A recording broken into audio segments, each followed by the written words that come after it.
here's what I want to know about The Climb. When you sing The Climb, it's always like this kind of like religious experience. Yeah.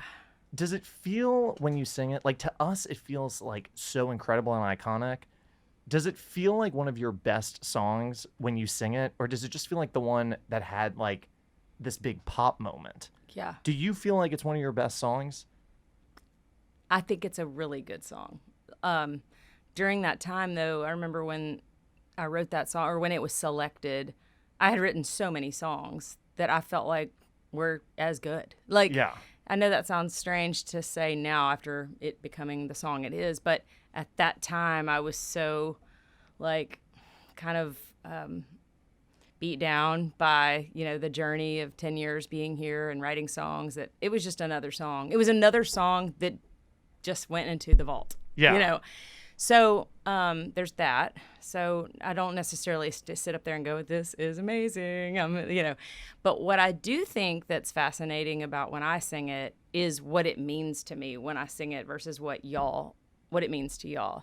Because for me, it was just like a self-help, like kind of a pep talk to myself, You can almost see it, this dream you're dreaming. There's a voice inside your head saying you'll never reach it. I was just writing it to Nashville, to myself that wanted to give up at that time. And so what's fun for me is to see how it's someone's marathon song. It was President Obama's inauguration song, all these other things. So that shows me like the weight of the lyric. But for me personally, when I sing it, sometimes I still sing it like, when I get discouraged, I still sing it to myself, like the way I wrote it. Looking back, though, do you think among the songs that you had at Yeah. that time, does it feel like it was superior to some of the other songs, or just so happened that kind of fit the plot of this movie and then it sort of took off? Yeah, I can't say for sure.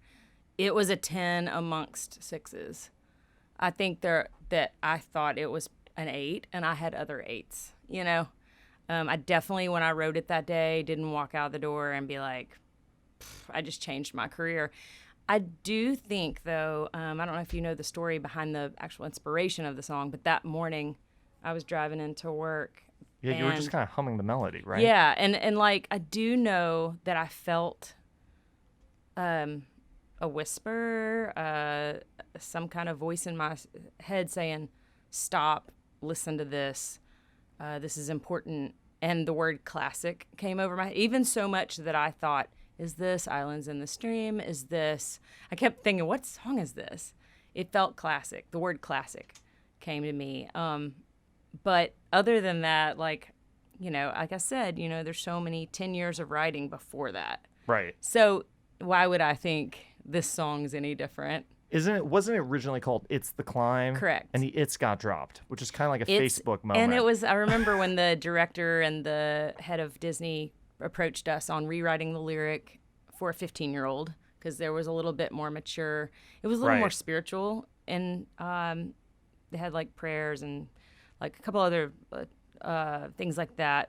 And also they wanted it to be like The Climb, and they were using songs like The Rose and The Road, like just thematically. I think they liked the way the title. I was like, I don't care what you call it. I don't know. I will rewrite anything. Just, yeah, please. Is it a better title, though, The Climb versus It's the Climb? For sure. It is kind of better, right? But it's subtle. Like, it's just shorter. Is that what makes it better? Exactly. And I think we originally had it, you can almost see it. That's why I said that earlier. You can almost see it, that dream you're dreaming. Whereas Miley said, I can almost see it. So it was more like third person. I remember, and actually John Mabe, my co-writer, he sang one of the male versions of the demo. So, I mean, that's how far-fetched.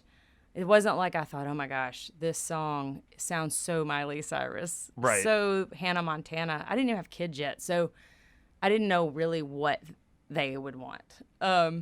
So it's just so, it's a tip of the hat to my publisher at the time that convinced the director to come to Nashville while they were here scouting for locations for that movie. She got him over to our office, and she thought if he could ever hear these Nashville songwriters, Bluebird style, with a 6-pack of beer, he will understand why we don't need to go to LA for songs. We've got songs here. and his name's Peter Chisholm, the director, and we really hit it off, and I think I liked his accent, and he liked mine. And so at the end of it, he was like, put some songs on the CD for me because I love your voice. And I remember thinking, gosh, this is my moment. If I'm ever going to pitch to this movie, this is it. And Wait, did you think that? Because I've heard you say in endless interviews, you've said, this Yeah. doesn't happen to a girl like me. And at every Yes. point, someone was saying, like, it's going No, to it radio, it's will. going this. But you kept saying, this will No. never happen. Right. But you kind of thought in that moment, Well, I like, just this is thought, a moment. you know, the moment is I'm never going to see this guy again. Yeah. And he really likes my voice. Maybe he'd even use me. He had directed movies like Serendipity, and he has great taste in music. So I thought maybe he's gonna just, you know, keep in touch or something like that, or like. But I am a songwriter enough to, or a business person enough to know whatever songs that are on this CD, this is a pitch, you know. Right. And so when he called me a couple weeks later, and it sounds like you already know the story, and was like, I want to rewrite the movie if you'll rewrite the song. You know, it's just, I remember thinking he just doesn't, because we brought him in the back door, you know, he doesn't understand that this isn't the way it's going to go. You know, I was just so beat down by that point. But what does that mean that he didn't understand that it wasn't the way it was going to go? Because it just At feels some like point, someone in at LA. that point, I had not seen a miracle happen. Right. I'd not seen the power of like something crazy, like out of the blue, like up to that point for my journey. Those 10 years for me were certain people were just charmed, or certain people just were, the gatekeepers would let them through easier. My particular journey was just a lot harder. You know, things didn't just fall into place like out of nowhere. Right. Especially out of LA. I didn't even grow up listening to pop music, knew nothing about pop radio or adult contemporary, you know. So it felt bizarre for a girl like me to get the song for that slot. Right.